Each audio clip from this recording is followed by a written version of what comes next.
Hello everybody, how are you? My name is Parker Intero Mackay, and I'm joined as always by Michael Kickstar Stockley, and after a year of hard work, we are finally here, the 6th Invitational virtual. It's so exciting. I mean, to see all these lovely faces again.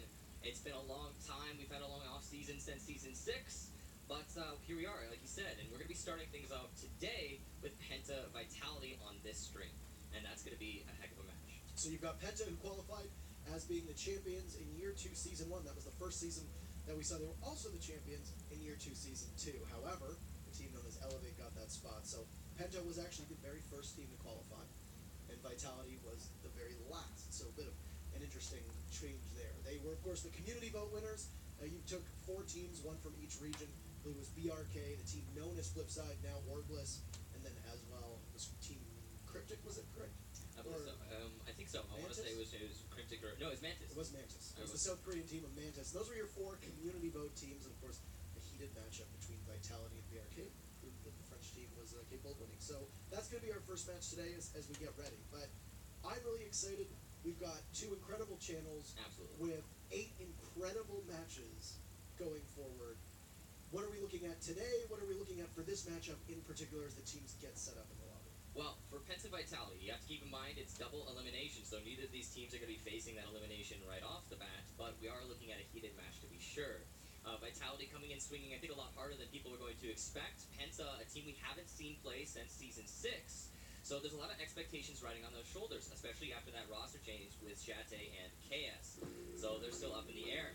Here's the roster for Penta. We're going to do a rundown, starting with Pengu, one of the most notable names on the Penta roster. It's a known quantity of a team. As you said, the only difference is Shate coming in place of KS. Ironically, KS will be competing in the first matchup on our other channel. Right. This time playing for the Germans on 1UP. You see Jonas there. Now Fabian as well, the one of my close friends, the team captain, so to speak. Goga, and then being finished off with their newest member, Shate, as well. What does Shate bring to this team as we conclude with the roster? I think Shate is widely considered to be one of the top players in all of Europe, and going on to Penta, a lot of people are claiming that this is going to be the greatest super team ever formed in Rainbow. But we have yet to find out, because like I stated earlier, we haven't seen this squad play since the Season 6 finals, and that was quite a long time ago. Right, and we actually haven't seen them play at all with Shate. They didn't need to compete in the qualifiers, so can there be some growing pains? Obviously, Shate coming in, one of the greatest players in all of Europe, should be able to help that team out, but whether he fits their needs is what we're going to see, not just here, but as the week goes on. Let's take a look at their opponents. Vitality, the French community vote winners, and they just actually made their way back into Pro League, winning against Rune Factory, of all teams. We'll be playing later today on this channel as well. You gotta imagine from Vitality that they weren't necessarily expecting to make it here. They didn't make it through the qualifiers, they didn't make it automatically by previous season records, but they managed to do it through the vote. So there might be a little bit of an off-guard nature here for Vitality, where they're gonna have to come in and practice harder than everyone else because of that. But you know, going up against Penta also at the very first match of this tournament, that's got to be rough. Right, and Vitality was here last year at the Invitational. They were in that infamous matchup against Elevate on the Xbox Pro League Finals, where Elevate was able to win 10-0. Vitality didn't have as good fortune there. They're obviously going to hope for something better today. Well, their roster is going to be Panix, Enemy, Voy, Rise, and Revan. And Voy is a new member of the team. He previously played for Ares. Now we see he's replacing Hansen. He is a very skilled player that I think will bring a lot to the team. And from what I've heard, he's making an immediate impact.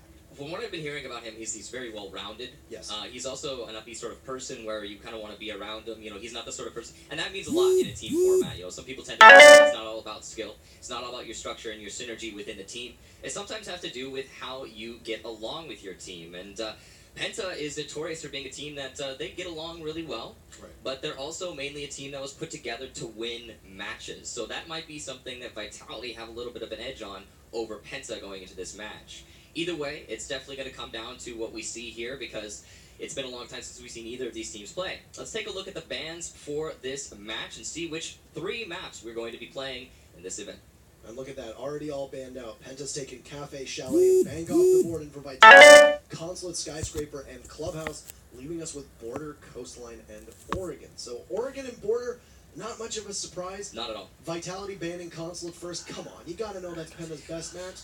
Nothing too shocking there whatsoever. We've been seeing Penta try and stray away from Consulate. It seems like a conscious decision because people expect Penta to want to go to Consulate, and we've seen some counter-stratting happen on that map. It hasn't been overly successful, but we've seen it happen in the past against Penta. So it kind of makes sense that we're not seeing Consulate here. It also feel like it may be a little bit of an opportunity missed there from Vitality, but either way, it is going to be, like you said, Border, Oregon, and Coastline, which Coastline, not that surprising. A lot of people think it's a map outside of the meta, but it's actually, I think, a lot of teams really favor it because you've got a lot of options when it comes to the bomb sites. You don't ever have to lock yourself into something. You know, when you see it played in ranked, you'll often see the Projector Master or Penthouse Defense. That's the primary bomb site for most people in ranked, but in this level of play, it really doesn't come off that way. You can go anywhere you want.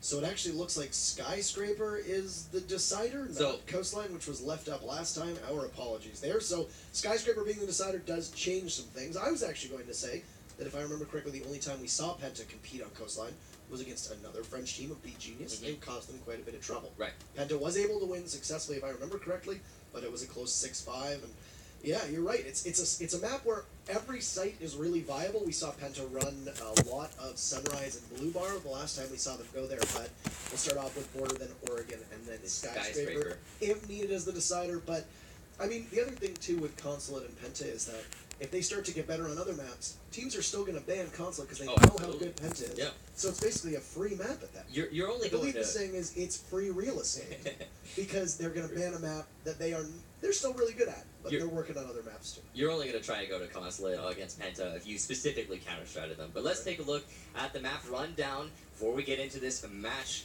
To start us off, it's going to be Border, probably the most iconic map in Siege competition these days, right up there with Oregon, which of course we are also seeing played in the very first debut match for this Invitational. I think that's appropriate. I think that's really fitting.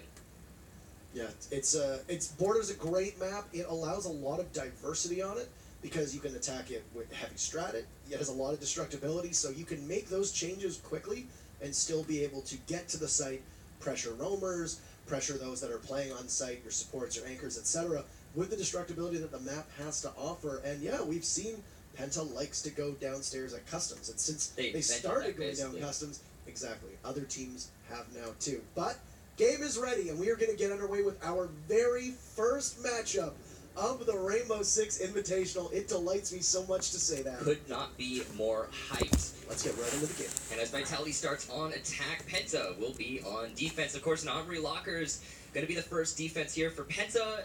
Doesn't surprise anyone. I mean, yeah, sure, they invented Customs Hold, but Armory Lockers is just so defender slanted in the current meta.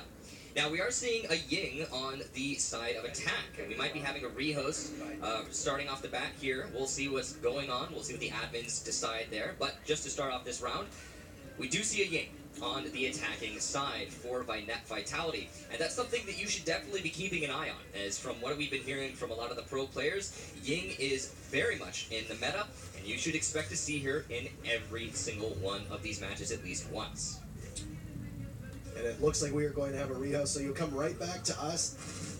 First match of the day, just some sound issues that we will clear up for you, but good that they'll get out of the way as quickly as we can. We've been hearing a lot about that Ying-Glaz Blitz combination right now. We have certain teams that are competing of the 16 who are very proficient in that combination. A team such as 1UP, who you'll see competing on the other channel, and maybe this channel tomorrow, or even in the Final 8, depending on how their fortunes go in Group A. They're a team that has been running Ying and Glaz quite a lot. A team like Black Dragons. Ying is in all of their strategy, or Glaz has been in all their strategies for ages now. These are teams that are going to be very comfortable with that meta and should excel, given that it's now swung in their direction. Yeah, and the thing about the Ying-Glaz meta is that it's this sort of strategy that some people say it's only for certain bomb sites, and that's just fundamentally wrong. You can apply it to almost anywhere, given the right strategy, the right setup. And it's the sort of strategy, when employed, it favors the team using it. It's the sort of thing that makes it a little bit one-sided for the attack for a period. The real masterful art is going to come down to the defense, and that's what you should keep your eyes on. Whenever you see those smokes going down, the Cadellas behind them and Glaz looking through, keep an eye on the defense. They're the ones that are going to be in the pressure situation to see that strategy being employed and respond to it in an appropriate manner, because it's not easy to finesse that. And there are certain sites where you'll bring a Hibana, and she will be able to burn that ADS with one launch of her X Kairos. Yeah. They're all gone.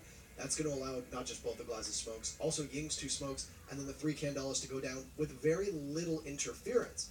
There's a couple counters to that. Number one, we'll see smokes expend their utility early to try to counter that smoke push. So it's very difficult for you to push in through smoke if you're breathing in all that toxic gas. 2, banded barbed wire is something that we have seen being used a couple times. I'm imagining it's going to get more prevalent, where you have a barbed wire with a bandit shock wire in it, they throw a candela down, well, that candela touches the barbed wire, and it disappears. We're just having some technical difficulties, and they're working through it right now, ladies and gentlemen. Appreciate your patience. We should be back pretty soon. Just going to need to get everybody back into the lobby. So we're just going to keep going over what we're going over right now with Border as well. So, Border, we were seeing, of course, the Armory defense first. Now, we've already seen, I think for most people, you understand how you're going to defend Armory. The attacks aren't really that surprising. I think what we should discuss is, how is a Ying applicable to an Armory take? For me, I'm expecting it to be primarily towards the B-bomb side, coming in from offices, opening up the wall into archives, laying down that covers to cut off rotation. What about you? What do you think?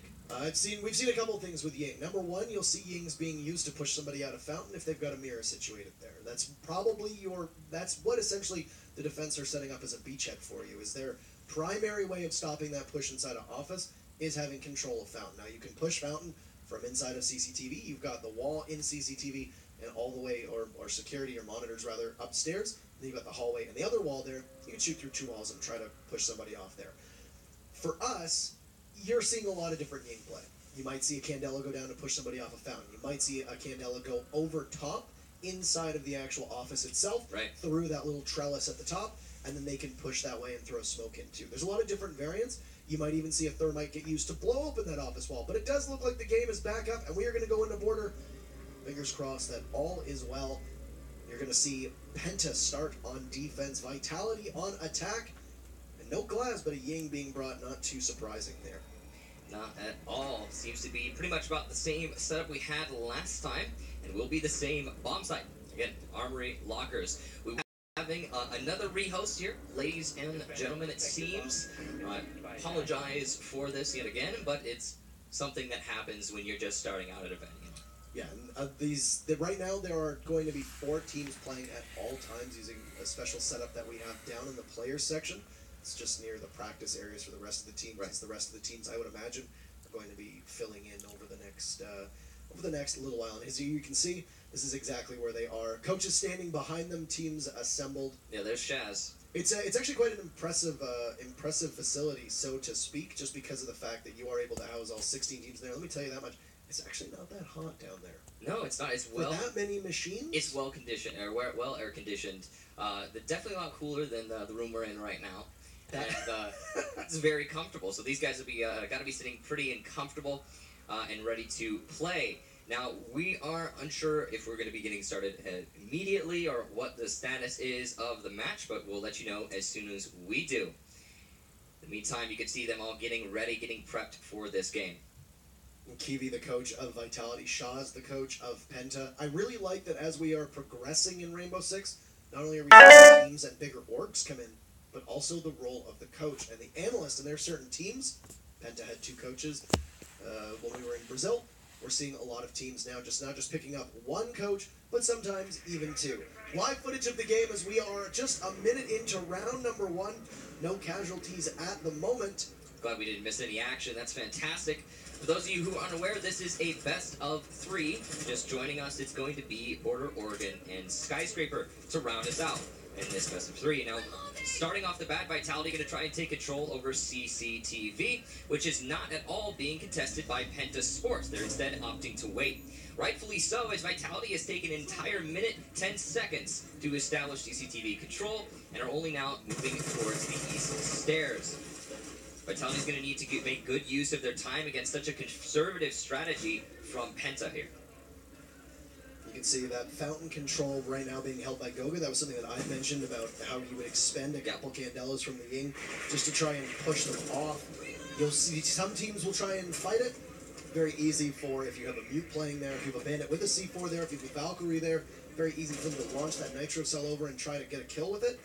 But some teams will just instead opt to fall off completely. Just outside of the office doorway, you've got enemy posted up on top of Vehicle Customs, just over the bus depot. Asking likely going to push somebody inside of Armory itself, holding down that Candela to get maximum usage out of it, and pushes it one in, but it gets eaten by an ADS, and there you go, now the ability to take out an ADS, as now enemy is going to get answered by a smoke from Pengu. A C4 completely misses, but doesn't matter, rises inside, getting that defuse down, 7 seconds, but Jonas gets a push, and there's nobody from Vitality there to stop him. Shate adds to it, that Mira, who is so clutch, takes down Revan. Unwise, as now Boy doesn't check his corners, Goga gets him, Pengu takes down enemy, and now it's all up to the Zofia. Panics, comes around the corner, gets the first kill for the French team, but Pengu answers that one back, and Penta takes round number 1. And that was some grade A mistakes there from Vitality, just not, like you said, not checking their corners, but pretty basic corners as well. We saw the Candelas coming in from the B window. There was no attempt to clear out the ADSs before actually throwing those in. So huge waste of utility right there, and we're going to keep going, guys. Apologize for that again. We're just going to try and keep this rolling as much as we can. Now, that round definitely was a huge mistake from Vitality. As I was saying, the smokes and the Candelas getting caused by ADS. Not clearing out the mirror window before you make the push in. I understand you're trying to rely on smokes and disruption to get the plants, but if your smokes and disruption aren't coming through, then you need to employ a different strategy in that circumstance. Right, and it it might have been a disjointed push from Vitality, but it also could have been a casualty of the time. There was only 50 seconds left, and you've got one area cut off by the smoke. You know, Fabian was downstairs covering hatch for anybody who pushed, Pengu and Jonas upstairs, and then it's just simply a matter of not a sufficient amount of droning in. I mean, take a look at even when Voy came in and didn't check his corners, Goga was sitting on that Mira. How would you not know that somebody's playing Mira inside a fountain? And, yeah. I mean, you come in with your back to it. Exactly, and it's because Jonas was inside of bomb safety at the time, thinking if I push up, basically I have to pick which angle am I going to get shot at, pick the wrong way, pay for it. It happens. But Vitality's going to need to have a better bounce back after that. Yeah, there was also a lot of really cool things being employed there by Penta. We saw the angle perfectly lined up for the B window, waiting for that vault through, as well as Pengu, like you said earlier in the round, he was set up for the smokes to deny the vault in the first place. Just in general, a good defense from Penta. And now we'll see how they're going to do on attack, as they set themselves up to attack this armory. You can see clearly that Fabian is looking to move downstairs with Pengu's support, and they're going to be in a position to clear out any batteries, mirror windows, or any player positions that they want to deal with from below using that Ash Charge and Buck combo. And one really interesting strat that we have seen being trying to get used and seeing how much value you can get out of it is a Vigil Mute roam. It was something that was originally, I guess, thought of when Vigil was first coming out, saying, well, if you can not only cut off where Vigil is, but also keep drones from being able to find him with the Mute Jammers, can make it very, very difficult. Right now, Revan has his ability on, so he's completely cloaked. He manages to shoot the drone. Whoa! Wow, what a lead-off kill onto Fabian, but Shate will drop from the game, and that will leave them at 5v3. So likely a rehost afterwards, unless Shate is able to reconnect. But Revan, a great read, and Fabian just seemed to entry alone and paid for it. Yeah. Unfortunately, for those of you wondering, we're too far into the round, I believe, for rehost, but we might be rehosting. Depends on what the admins call out. That's all their decision. The round is seemingly continuing to play out, though, so Pengu is going to be on top of that north balcony, pressuring on into the B bomb site. Penta, after losing their own clear downstairs, having to rotate their other player for that Vigil upstairs to support the push, they will not, in fact, deal with any of the roamers, which is going to leave them in a precarious position for any potential destruction from below. Nice C4 there from enemy. Going to take out this north balcony pressure. Good job there from Vitality. Now, we don't know how much Shate would have mattered to this actual push itself after losing Fabian, but nonetheless, still 2 members of Penta remaining. Now, Goga and Jonas are 2 players who are capable of still winning, and a 5v2 is a daunting task, or a 2v5 if you're Penta in this case. Vitality really just needs to hold on. They have a minute, so there's still some time left for them to be able to cut through before real crunch time happens. But you see that right now, enemy is going to be the first one pressured. Jonas comes right in, And he's going to look to see if anybody pushes from just outside of archives, and there's nobody there. That was a beautifully put together push there between the two players, but Goga unfortunately going to bite the dust on the long angle from Rise in the hallway through that rotation. Eunice looking for the kill onto the Mira, who's close to him, going to attempt a fake plant. Here comes the C4, will secure the kill. Eunice goes down, and Vitality get the second round of this match. We are likely to have a rehost here, as Shate unfortunately did disconnect. So we'll see if we can get everybody back into the lobby and get right back to it. But the score will be 1-1. So a good answer from Vitality. Absolutely. And around that, like we said, when you have somebody disconnect in such a way as that, it's difficult for you to be able to tell, okay, how much of their strategy fell apart when Shate left. I mean, it's really, again, like you said, it's difficult to say. Right. It seemed like they weren't putting as much pressure over on the Fountain side of things. They didn't have a flank hold because there were only 2 players, and as a result, because they couldn't pressure the main hallway, they couldn't pressure CCTV, they just didn't have any options. There was the Rise from inside of CCTV, using that rotation hole all the way in towards B, able to deny the push in the later end of the round. I mean, if he hadn't been in a position like that, if he had just been inside of the A bomb site and that was all the attackers needed to look at, it's very likely that those 2 players alone, Eunice and Goga, could have just isolated B by themselves and isolated A, either one, and gotten the plant off. But unfortunately, not enough manpower. It's not going to happen. So we've got 2 wins now, both on defense, both upstairs in Armory Locker. That site will be locked. You got to imagine Penta's probably going to go downstairs to Customs. That would be my assumption, but I mean, they've got a lot of options. Plus, I think Penta as a team, you know, they're the sort of team they understand when a strat has been read, right. And everybody knows about the Customs defense. I mean, like we talked about earlier, as soon as Penta started doing that, almost everyone else started employing it at one point or another. So while I expect it to happen, I don't know when it's going to happen. I don't know if it's going to be their main bomb site or if they're going to show us something completely different. Penta is just that good at adjusting, so we'll have to find out. The Workshop still remains a viable site as well. It's just that I think there's different aspects to the hold that come with Customs versus Workshop.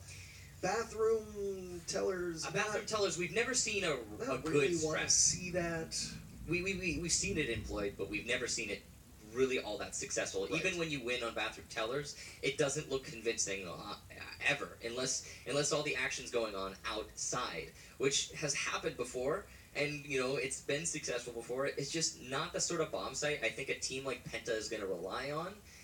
I really want to say they're not going to, but who knows? Maybe they'll bring something out of left field, something we can't possibly expect.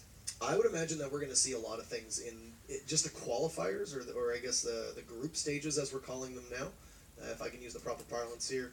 I think we're going to see a lot of things in terms of operator usage, in terms of sites, in terms of upsets and surprises as well. I mean, we all come into this thinking, you know, I've seen a lot of people online filling out their scorecards of how they think, you know, the final 8 teams are going to work and all that stuff. And it astounds me how radically different they are. I think we're going to see the same thing with team composition. I mean, we haven't even seen a Glaz yet on Border. People are saying, oh, you're going to see Ying and Glaz in every single game.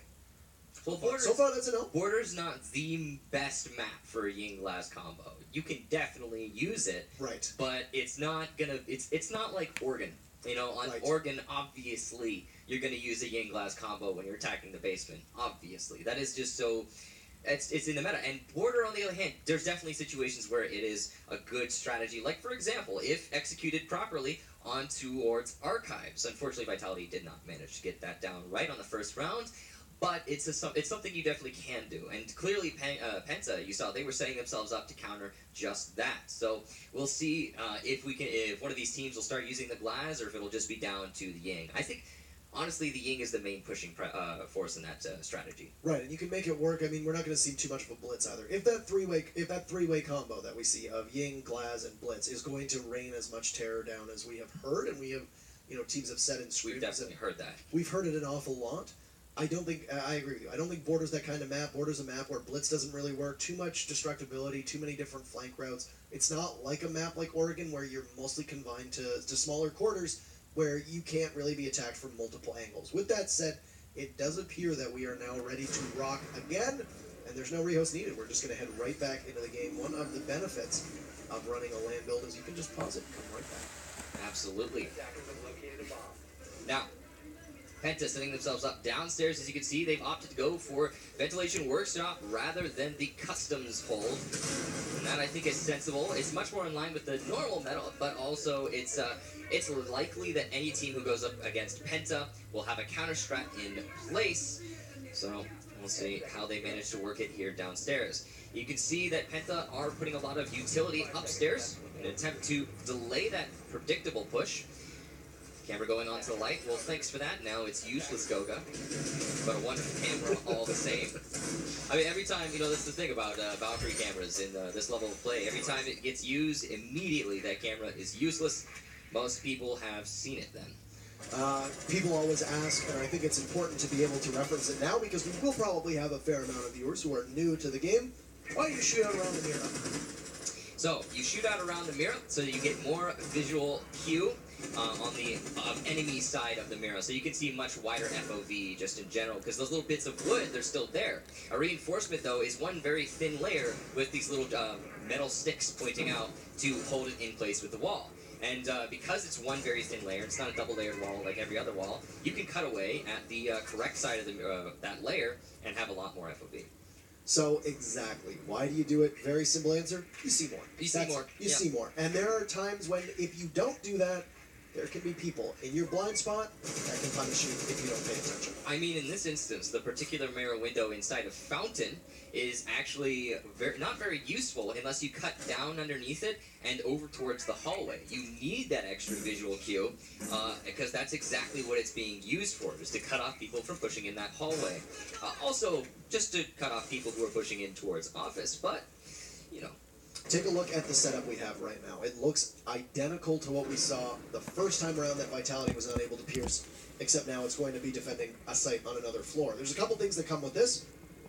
Number one, biggest issue is that if you can't take this section, then you're not going to get to the site, whereas with the other one, oh, Shate, a big double as Enemy and Rise get taken down. The mirror storms out, and Pengu finishes off Panics. Trouble in paradise for Vitality right now. That'll leave just Voy and Revan to contend, and Revan takes some significant damage in the meantime, and they'll be cut off by a smoke and have to fall back. And you can see they're both very hesitant here. They know they've got pressure inside of that armory, and then, wow, Revan gonna get downed by the smoke, and Pengu from below will secure the kill. And now it's all down to Voy. In a 1 versus 4, I don't see it immediately, as he just hesitantly again waits patiently, and Fountain gonna open up the wall, and he will lose the fight regardless to Pengu. Inside of Archives, a nice attempt there from Vitality. To an extent, they got in the building. That's for darn sure. Once they got into the building, though, they started facing any of the Penta players. It just all fell apart.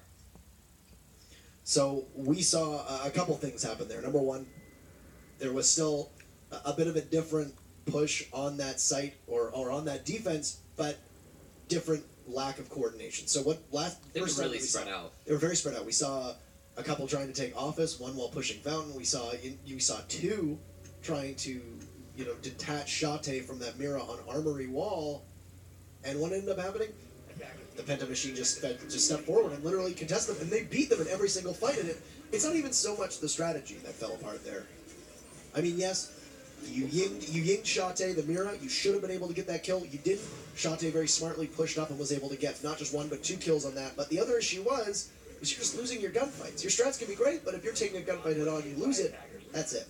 Yeah, I mean, on the note of that mirror window, the Ying actually made a huge mistake. Like you said, Ying Shate, or tried to, but instead of Yinging close first, which is, basic strategy when dealing with the mirror window, they decided to throw their Ying over towards Bunker, deep inside of Armory, and then go for a Ying up close, which is the opposite of what you're supposed to do, which allowed Shate to read that situation and push out. Even as a 3-armor, 1 speed, that's an impressive play from Shate. Good game sense there.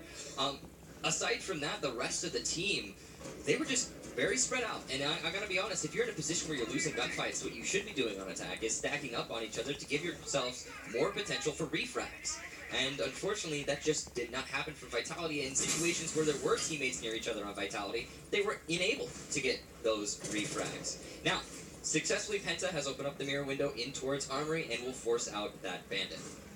One thing that Penta infamously is known for is setting up for the trades. They fight for trades. They fight to make sure that even if they're losing somebody, they're still able there to make it a somewhat even contest. And that is something that when you're that spread out like Vitality, you don't have that option. They have managed to open up the mirror, You can see that at half wall they were being pressured. Goga just tosses in a grenade because Jonas isn't able to do much. But now enemy inside of Armory Desk tries to contend. He gets torn apart by Shate.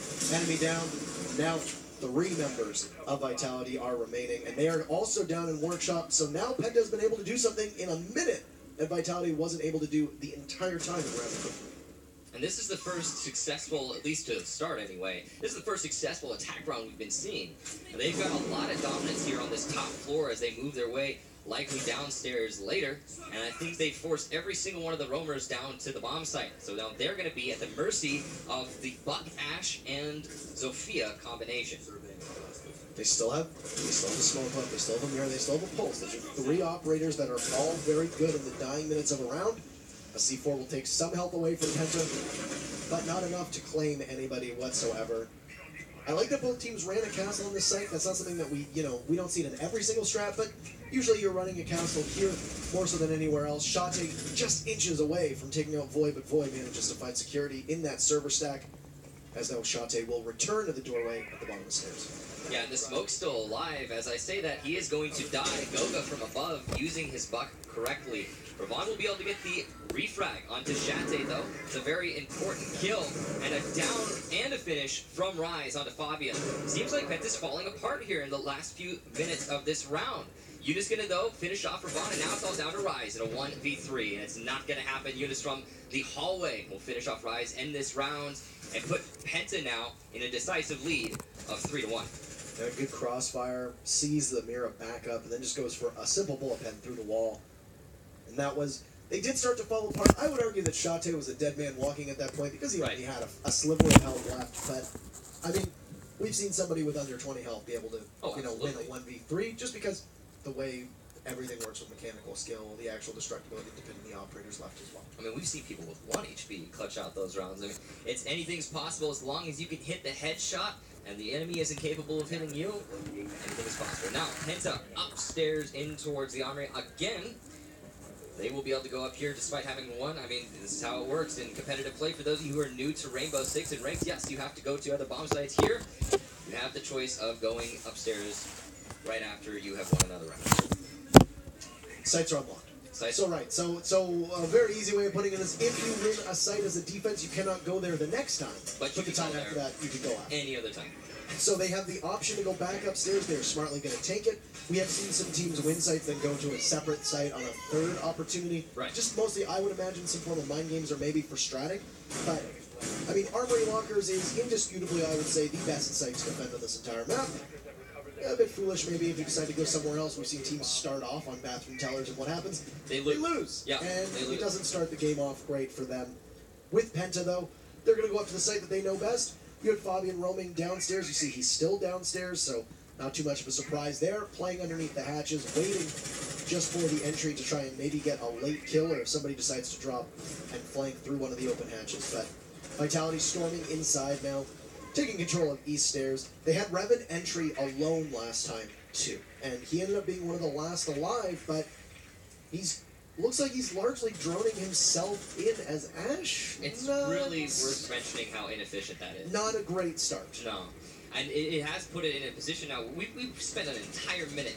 And what do we have to show for it? Says Geek Vitality. We have partial CCTV control and East Stairs control, and we're setting up to clear the roamers downstairs just now. But as you can see, everyone is droning themselves in. This is not supposed to be happening here. This is, I think, one of the most fundamental skills that a top-level team can have, or any team, to be honest, is the ability to drone each other in and have that stuff planned out in advance. Who drones who in where, and what's the most efficient pathing. Here, Vitality, they're just going for their own, and it's scary. Fabian going to be the one to try and delay the push and through front door using Jaeger, and he's doing a great job of it so far, even though he hasn't been pressured at all yet. Shate did get pinched from above. Fabian not looking. Revan gets the first kill for Vitality this round. Takes 90 seconds, but now you've got some pressure off by eliminating the towers. Now Revan is free to look under that hatch. Shate was taking some fire from Voy earlier on through the floor inside of Armory Wall, and now enemy's trying to do some bullet pen himself.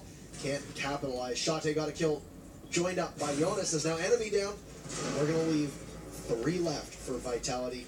But an even contest as Revan gets his 2nd kill of the round, this time taking down Jonas. And that is another roamer down. So the roam game now wiped off the board. That's going to leave just the anchors to try to clutch things out. But I mean, I would argue, as good as Jonas is, it's the anchor play of Penta that really defines some of its sight holds, and I would not be too surprised to see them get a little aggressive. Just as I said, but Rise punishes Shate right away. That was a big mistake from Shate, maybe getting a little bit ahead of himself. Sure, you have the round advantage, but Vitality is definitely a formidable team, and they're going to put themselves in a great position now to win the round. They might be able to cut off this B bomb site from any potential rotation for Penta and simply get that defuse plan. In the last 30 seconds, though, they are going to be pressured for time. As Goga rotates in towards B, he will, I don't believe, has a C4. I couldn't quite catch it. He does have a C4, so this might aid him in these last 20 seconds. As the gas canisters come out, that's going to definitely stop that push. C4 to double up on it, but there's no one for it to catch. A little bit preemptive there from Goga. Pengu elsewhere inside of A will take out Rise. Goga unable to steer his kill, but he will get it on Revan eventually. And inside the small office, Pengu gets the final one. Pengu putting it up onto 4-1. Penta now in decided lead here on this map and match point. And I like the pre-fire from Pengu. Just sees the hair of Zofia. She vaults through the window into Armory desk and then just able to, you know exactly where Zofia's going to go at that point. She can try to push through the door, which is exactly where Pengu is. And great right into the lion's den there with the smoke waiting. I mean, you've got either an SMG-11 or a shotgun waiting for you on the opposite side of the door. Your life expectancy at that point is roughly about 1 second to 2 seconds tops. The really confusing thing for me, I mean, it all came down to not enough time. Because we saw a great clear downstairs from Rise. He did excellent there. He got rid of both of the roamers, and that's the first time we've seen a successful roam clear downstairs. But after he got those roamers, he and his team were unable to deal with any of the anchors, despite Shate's huge misplay pushing in towards CCTV. It all came down to, like you said, that defining anchor game from Penta. Not able to deal with that. With too little time, they could not wait out the gas canisters. No. Take a look at the board. You've got Pengu right now top fragging, and Shate. That's 2 support anchor players that are doing the best right now. So, an excellent job from them, certainly. So we now see Vitality on defense is going to go back upstairs. Once again, the site is unlocked, so they'll go up top to Armory Lockers, which is exactly where we saw Penta go before. Now, Penta was able to win one attack. It's actually the only attacking round that has been won so far was by Penta on Workshop. We'll see if they can do it and take map number 1 5-1, but pretty quick so far. Now, coming in, when you're going against the juggernaut that is Penta, and I know that people might get tired of us constantly praising Penta, but I think with how dominant they've been over the last 3 to 4 seasons, it's a little warranted. They have looked quite good so far. Now, Border is a map that they know very well. They are proficient at it. They can defend almost every single site, as we've touched upon before, and right now, nothing is too out of the ordinary with what we're seeing. No, absolutely. And while we haven't actually seen Penta play in a good long time, they are certainly a formidable team still. And like we talked about earlier, with the addition of Shate, they look even more strong. That's for certain. Now, as Pengu opens up the wall into Archive, Fabian's going to be able to secure the kill on enemy as he attempts to go for the rush. A good angle here opened up from Fabian. Will cut off the rotation between the sites, as well as just a line of sight all the way down. And it looks like it's going to be played by Shate, possibly. Anyone on this window really could take up that angle at any given moment. Penta now setting themselves up to coordinatedly push into the bomb site. Not going to take any unnecessary risks. As I say that, Boy's going to eliminate Pengu, who is taking an unnecessary risk, attempting to vault out the window. Huge mistake there. As soon as you're on in, you are committed. The defense has the ability to use that very same angle against you. A little bit of a stall here. You'd seen that they used the Vigil mute before quite effectively. Now they've dropped the mute. They're just running with the actual Vigil himself, who's just playing aggressive sight, not too far off. And he's going to rotate downstairs. Looks like he might be setting himself up for a run out. I'm not sure whether that's going to aid him at all. This is just a stall completely from both teams. I think Penta are waiting for the aggression from Vitality, but it's just not coming out. Not whatsoever. 1 minute down. Candela's rattle off. Shate picks Voy apart as he reaches, he leans around the corner, and nobody from Vitality is able to stop the defuse. We heard it about 7 seconds ago, and now they've been boxed out of sight itself. It doesn't look like they will need a retake. Defenders having to do a retake. Never a wise idea. Fabian gets down and then finished off by Panix as a refrag, and Jonas too onto Panix and Revan, and it leaves just Rise left, pinning all of the hopes of Vitality for map number 1 on him. With the Rook, he does have an ACOG, a long angle sight, but peeks in and Jonas gets kill number 3. That's a good half, and you'll see just the muted tones of Penta as they're happy, obviously, but this is a result that they had expected. They've absolutely expected it. I mean, Penta now looking very, very strong. You can see Shaz proud of his players, certainly. The rest of the team, rest of Penta just waiting for that map number 2, which again, if you're just joining us, will be Oregon. A very, I think, a very played out map. We've seen it a lot in the Pro League in the past. It's definitely the most in-meta map right now, along with Border, which, again, we just saw. So with Oregon, I think this is really going to be the epicenter for, are we going to see a lot of Blitz? Are we going to see a lot of Ying? Are we going to see a lot of Glass? Already, a lot of Ying. No Glass, no Blitz. Maybe a symptom of the map we played on, which I think we can both agree on. I think that's true, yeah. But Oregon is definitely going to be an area where all 3 of them wreak havoc. And we've seen teams, Black Dragons and Gaming, which was known as Lanchaneta, and in the Latin America qualifiers, both teams have been running a Blitz for seasons. Yeah. I feel like Penta, they're probably the sort of team who would resent it, but at the same time, that whole strategy. But at the same time, they're too pragmatic to ignore it. Right. They're definitely going to employ it. And I think even Vitality will certainly be using that sort of strategy, especially, if nothing else, at least when they're attacking the basement. Both of these teams will be bringing a Ying, certainly, Glaz, probably, and a Blitz, possibly. When you're attacking the basement, the strats that we've been seeing a lot of recently, maybe not a Glaz, you might keep a Capitao in addition to a Ying. To bring a, yeah. But you'll definitely see a Ying, you'll definitely see a Hibana, you almost always will see a Twitch for a number of reasons, but to the video of Oregon we go, and one of the most played maps that we have in Rainbow Six since the game was launched. Nothing outside of the ordinary, but it always ends up being a testing ground for a wide variety of metas, because it is, of course, a map where almost every strategy seems to work in some effect. I mean, you want to bring a Blitz, you come from construction. You want to lay down smoke, you come from main lobby. I mean, there's right. If you don't want to deal with either of those, you defend upstairs. I mean, there's options for both the defense and the attack. This is a map where almost every single operator seems to get played. We've seen Capkins on this map, we've seen Castles on this map, Legions, we've seen Vigils, we've seen Token Bees on this map. But just to maybe throw off the expectation of Vitality, with Penta starting on defense, they will head upstairs into kids' dorms. Again, bedroom. A Ying is being brought by enemy, no Glaz, no Blitz, okay. I think it's time now where we should maybe just start mentioning when we see it, if we do see it at all between these two teams. Yeah, and I think it's likely we're going upstairs here from Penta because they very much do not want to deal with that strat we were talking about earlier. The smoke and Candelas in the laundry room. It's a pain. It's hard to deal with as a defender, and this is definitely your counter to it.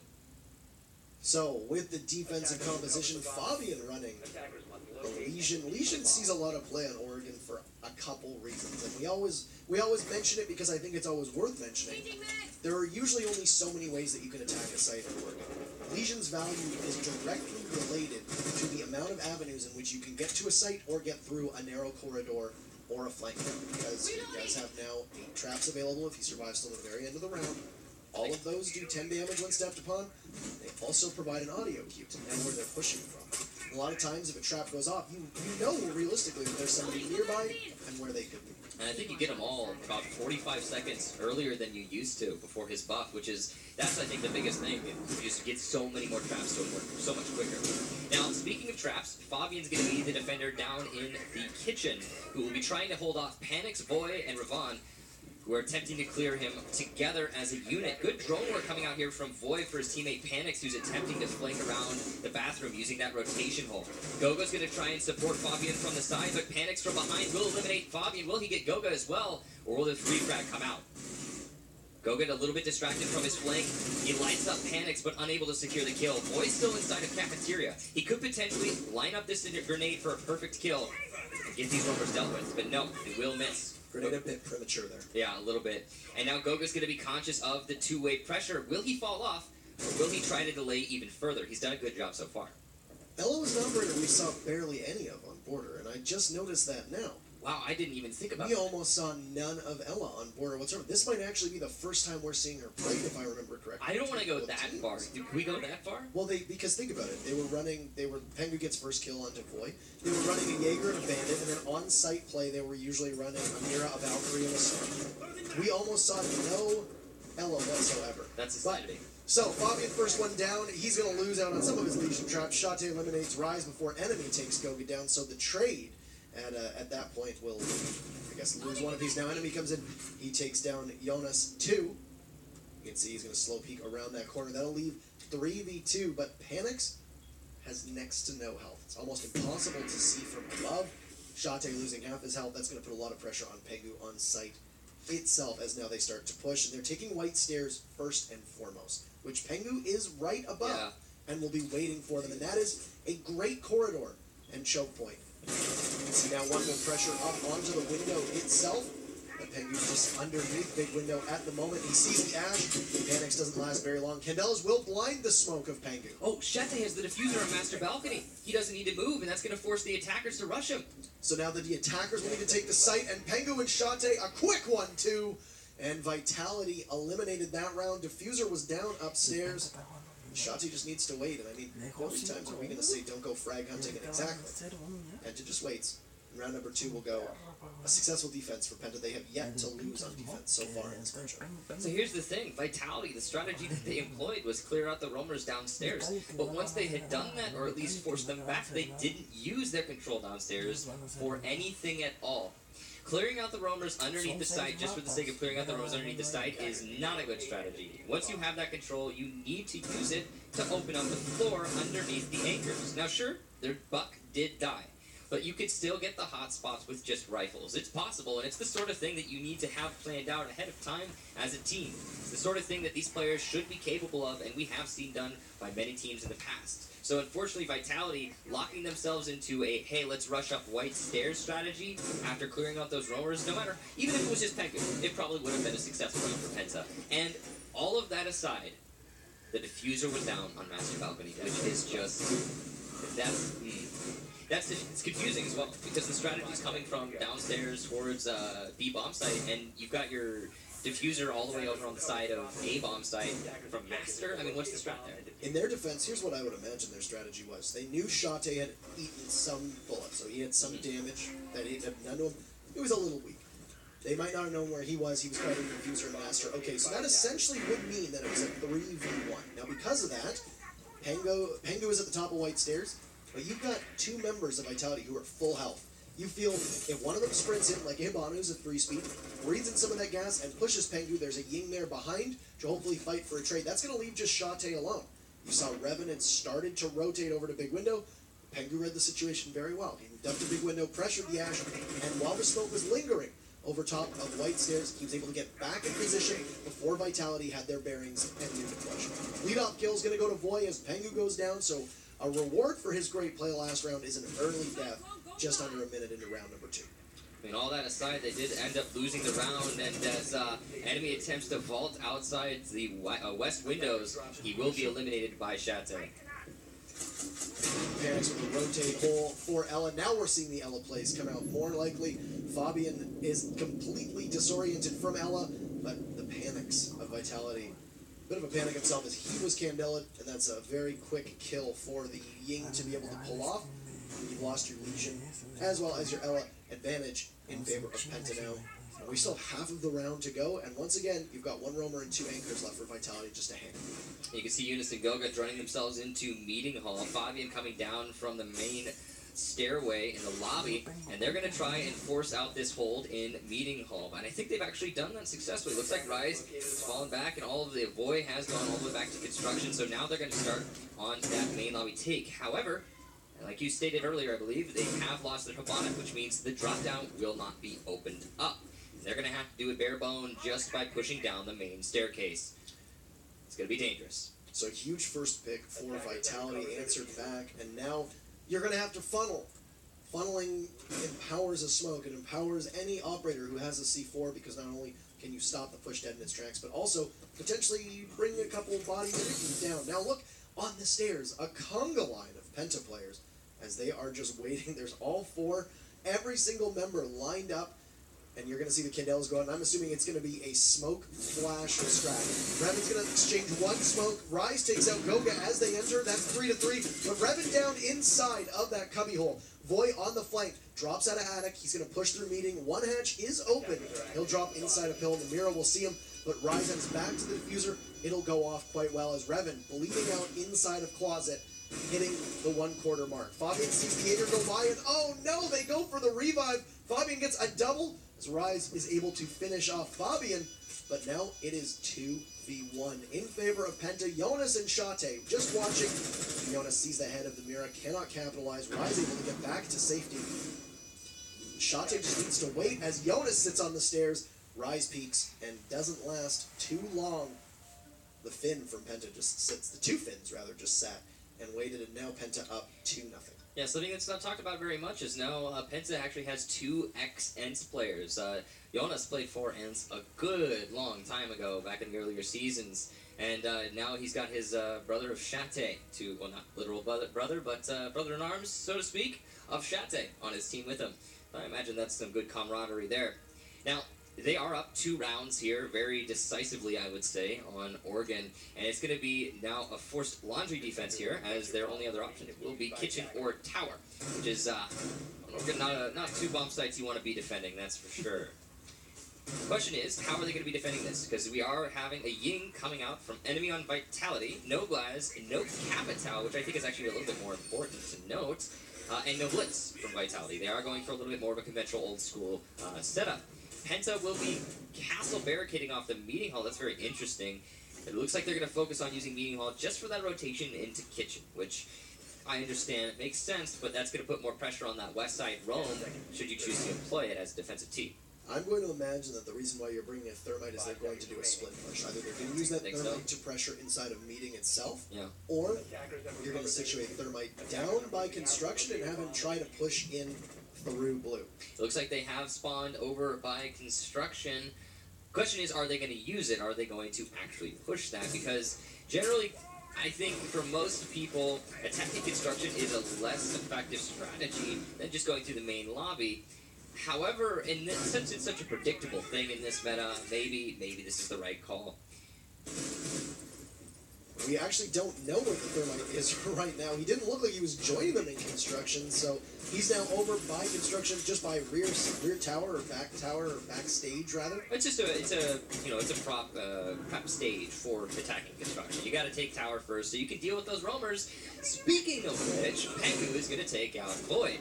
And that is the Buck eliminated, which means no more soft destruction for Vitality. At least no more easy soft destruction, unless you really count Ash. Pengu's sitting under the stairs, a site that is commonly referred to as Harry Potter because of where his bedroom was located. Under the stairs. So Pengu playing inside Harry Potter has been able to defang some of that push. Very, very aggressive. You could see that Pengu was actually rotating over there before the round had even started. Right. And I'm not entirely certain if they thought that there was just going to be a push there. Fabian over top of that hatch. A double as Revan goes down to Jonas. And Rise, the Thermite that we mentioned before, up top, unable to do much with that castle strat. 3 kills for Fabian on the round. Now, 3-0 at the moment for Penta. This is an outstanding start to our group stages, and they look absolutely unstoppable at the moment. Fabian got a kill through a drone hole in meeting that round. You saw there was one of the players from Vitality attempting to deal with Fabian's position by peeking into the drone hole. Very small angle, because there's a box next to that drone hole, I believe. And even so, Fabian's the one to come out on top. Very aggressive hold there from Penta as well. It almost looked like Pengu got caught off guard. It almost looked like he was trying to rotate maybe up to meeting hall, but he got caught on the staircase from the aggression, the early control from Vitality over towards tower, and he just was like, okay, I'll stay here and fight you. And that sort of mentality is, I think, indicative of confidence, certainly, if nothing else. I saw the mirror of Pengu start to move before the round had even, before Penta had even ended. Yep. And anticipating that push, and was just all the way over. It looked like he might have been trying to get to meeting hall, though. I mean, just like to maybe set up something in meeting hall. I mean, it could have been. Either way, he was very blatant in the fact that he didn't care about the Vitality push. He was like, okay, I can handle this. When he got there, whether it was intentional or unintentional, was beside the point. He sat there and he took the fight, and he came out on top. And Fabian, right there, was his was his nail to hammer against inside a meeting hall. It was a great 1-2 punch from Penta. Vitality, on the other hand, unable to take control over tower. That's started. I think more than anything, it was just the wrong side for them to push. Right now, they stacked a lot of their utility, and they stacked a lot of their bodies of Penta in the rear part of Oregon rather than in the main lobby, and that because of that, they just had maybe made 1 or 2 alterations and were able to put more pressure on the main lobby, that split push, or that two-pronged attack, could have been the undoing of Penta. Speaking of which, we do have a split push coming from Penta this round. Now, Void is on the tower staircase, which is going to be behind Shate. He's going to need to worry about that. It will have been called out since Void did destroy one of the drones, I believe, which is going to prompt Shate to say, all right, I don't want to deal with this crossfire. I'm just going to back off. And that's a very smart play there from Shate. Good call overall, which will give Penta still 5v5 mentality instead of putting them in an early disadvantage. I mean, you enter into a crossfire, you're 9 times out of 10 going to die, even if you take someone with you. Maybe some diffuser juggling going on as Goga will drop it, likely one coming by to pick it up. You saw one member of Vitality inside of that back tower. It was Pengu who was up top. Could have spotted him.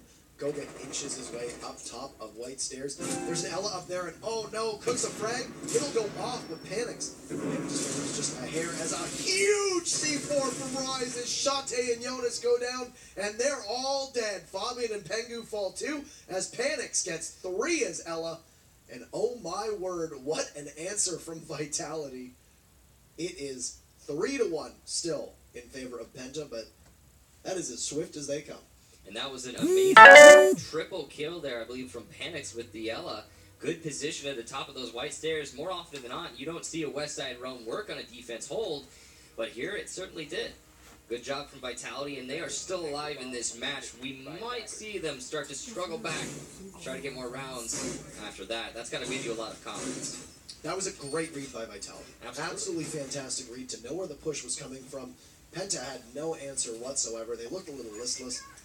Bad timing by Goga. Now, I mean, you have the Ella playing at the top of the stairs. Here's the frag grenades starting to get cooked, and at that point, you're a 3-speed with one of the best guns, if not the best gun in the game. What are you going to do? You're going to sit there and eat the grenade? No, you're going to push. And that's exactly what happened. He was able to take the fight at the top of the stairs, holding the frag grenade in his hand. Goga could not fight back. And I mean, you don't get kills like that are that easy when you've just got your prey sitting there completely unarmed. It's important to remember that that was Team Vitality's first round win after 7 consecutive round wins for the first 2 maps from Penta, as well as their second ever round in the entire series. They only won 1 round on Border. So if they only win 1 here, I think a lot of people would have predicted a 10-2, if not a 10-0, and it's looking that way, even though that was definitely a very decisive round for Vitality. It came down to an L and a C4. So you think about that in the context of Siege. For those of you not familiar, that is, while impressive, not the most decisive thing to say, oh, this was the team play that got that win. It was definitely the positioning, though. Great positioning for Panics, absolutely.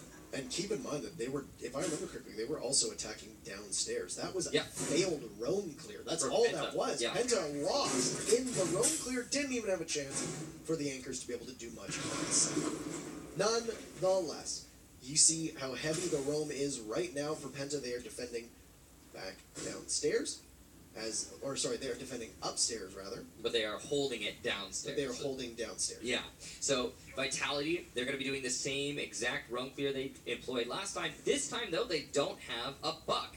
And as Panics moves his way towards Showers, this time Fabian is actually ready for the push. He's put down, I think, 3 legions in that doorway. And as Ravon and Panics look to collapse onto him, we are actually going to have Panics get a long angle kill into Goga.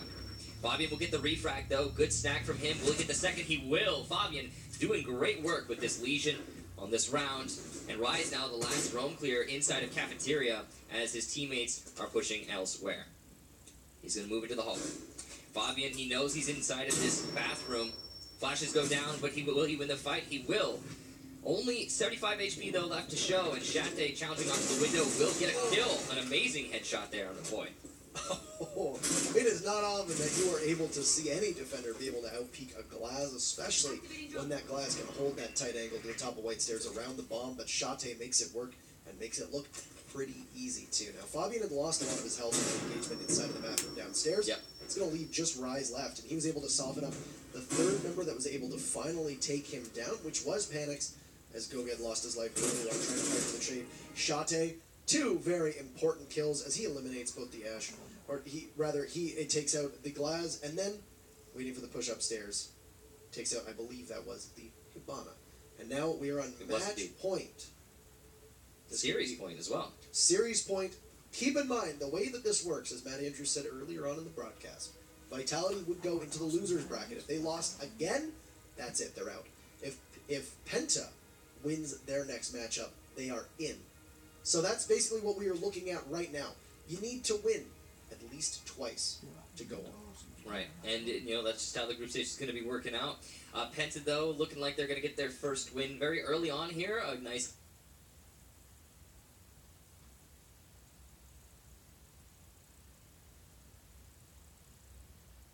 And I think that bodes well for the rest of this, as 1UP, maybe they didn't win that map, but they showed very strong play in it. They are going next to their map pick.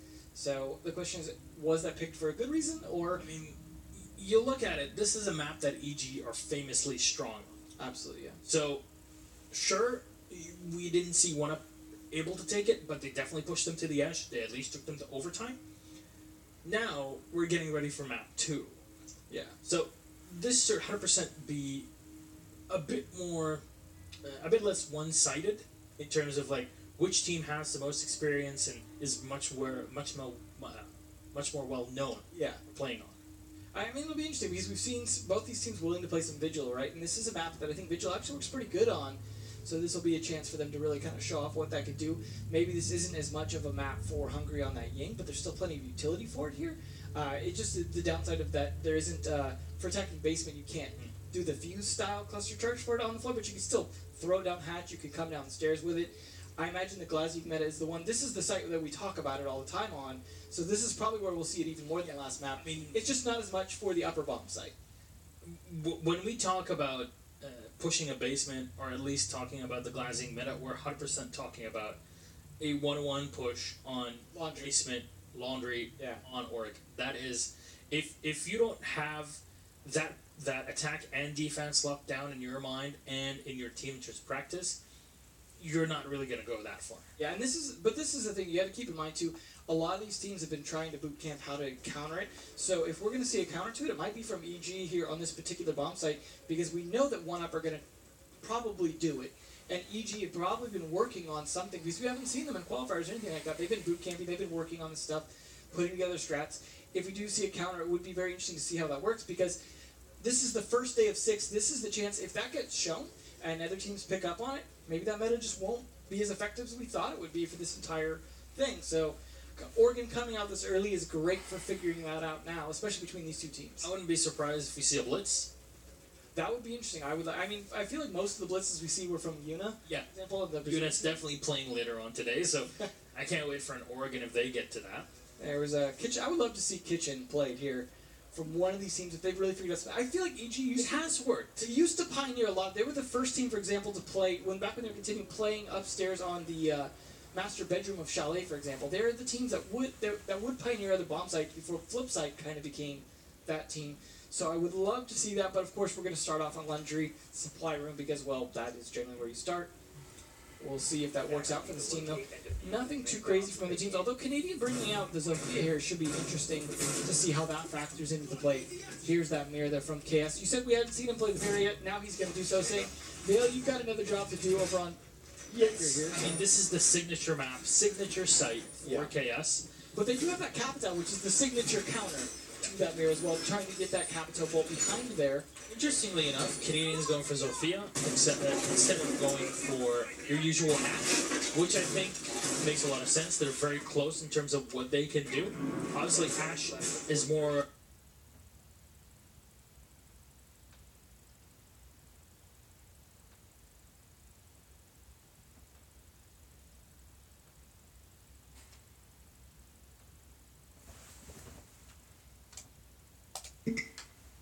Off of the community vote, Penta will advance, and we'll see them again next tomorrow. Absolutely, and it was a great match, that's for sure. Yes. Vitality made a lot of mistakes, Penta made a couple, but ultimately I think it went the way that most people expected. Right. So I'm not certain if we're going to have some replays for you.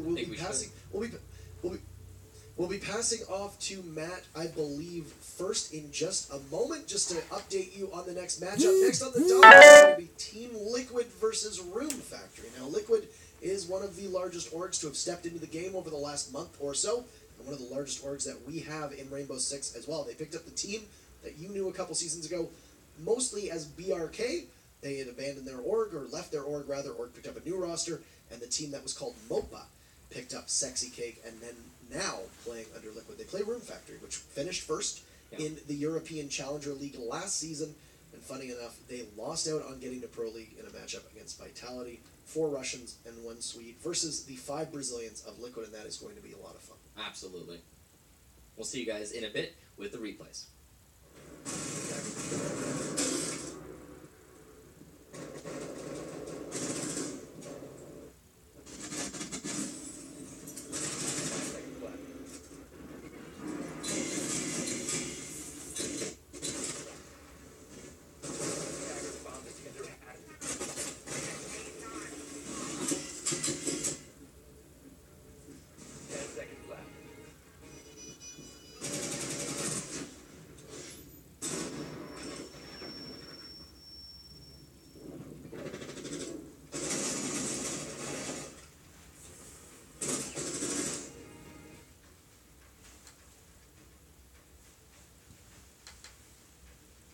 So yeah, the 6th Invitational is well and truly underway, ladies and gentlemen, and Pentas 10-2 takedown of Team Vitality sees them progressing as our first team then in a winners bracket game. So remember, tomorrow it's all winners bracket and losers bracket matches, and the winners of those winners brackets get a bye. On Thursday they'll go straight through to Friday's live quarterfinals here in front of an amazing audience in Montreal.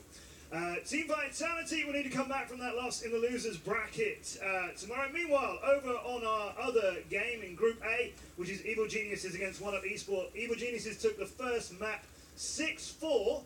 They were 4-1 down to 1UP Esport, who turned up in here in Montreal and came out of the blocks with an incredible start. Nearly put EG down on that first map, but a 5-round turnaround from EG means the first map has gone 6-4 to them. So that's what's happening in Group A so far. If you want to see the rest of EG against 1UP Esport, you need to go over to our second stream, which is twitch.tv/Ubisoft. Coming up here, though, will be the first game of Group B. So let's go back to a bracket, this time a B1, and show you who's coming up for Group B. Team Liquid, invited team out of Latin America. XBRK, as Interrobang was telling you just now. Newdamers Mopa, semi-finalists from Pro League Season 2 this year. They are now Team Liquid. We are thrilled to have the amazing org with us here in Rainbow Six, and their first game of the 6th Invitational was against Room Factory. A qualifier team who fought their way up. We haven't seen them at any LAN before. They're Russian players. They are the first ever team of Russians to represent Russia, represent their country at the Rainbow Six live event. So we're thrilled to add Russia to our players worldwide. They got here through the open ladder. Team Liquid against Room Factory will be here on the Rainbow Six stream. On twitch.tv/Ubisoft, we will see Rogue return to us. Of course, Era from last year, I know, a big fan favourite from NA. They were invited, one of the teams Ubisoft invited to the 6th Invitational, and their first game will be against another team from last year's 6th Invitational, Mindfreak, here from APAC. Did a great job in qualifying for the 6th Invitational last year, went out early in that at the quarterfinal stage. Let's see whether APAC can get a big win over NA there. That's going to be on twitch.tv/Ubisoft after the EG 1UP Esports game, which is currently running. So that's what's happening in Group B. We'll get on with those in just a few minutes. So either go watch EG versus 1UP or stay right here for Team Liquid against Room Factory in just a couple of minutes.